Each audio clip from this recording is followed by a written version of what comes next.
සියලුම දෙනාට සුබ දවසක් වේවා. අද මම පස්පංගුව channel එකෙන් ඕගොල්ලන්ට ගෙන එන්නේ මේ වෙලක බහලා ඉවරලා කෙටල් ශාකයේ පස්පංගුව. මොකද කෙටල් ශාකයේ පස්පංගුව කවුරුත්ම දැකලා නැහැ. මොකද එන්නෙත් නැහැ. ඇඟ කහනවා මේවා ගෑවුනොත් එහෙම. ඒ නිසා කෙටල් ශාකයේ පස්පංගුව තියා කෙටල් ගහක් දියාවත් කවුරුත් බලන්නේ නැහැ. ඒ නිසා බයයි ගොඩක්. මේ තියෙන්නේ කෙටල් ශාකයේ මුල්.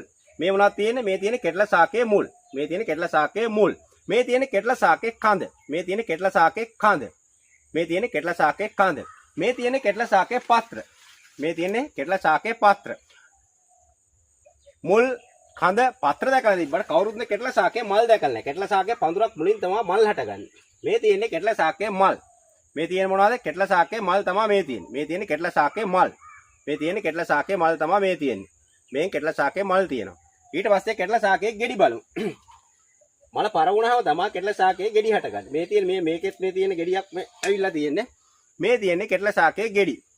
මේ තියෙන්නේ කෙටල ශාකයේ ගෙඩි. මේ තියෙන්නේ කෙටල ශාකයේ ගෙඩි.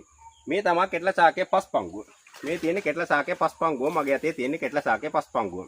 ඒත් එක්කම කෙටල ශාකය ගත්තොත් එම ආයුර්වේදෙත් හෙළවෙදකමේදී ඈත අතීතයේදී ගැබිනි මව්වරුන්ට ගැබිනි මාතාවන්ට සර්පරස්ත්‍රයක් වුණොත් එහෙම කෙටල ශාකය අලාරගෙන ඉවරලා තලලා ඉවරලා එම ස්ථානයේ බැලලා තියෙන සර්පේස අද්දන්න. මොකද කෙටල ශාකය ලංකාවට ආවෙනික ශාකයක්.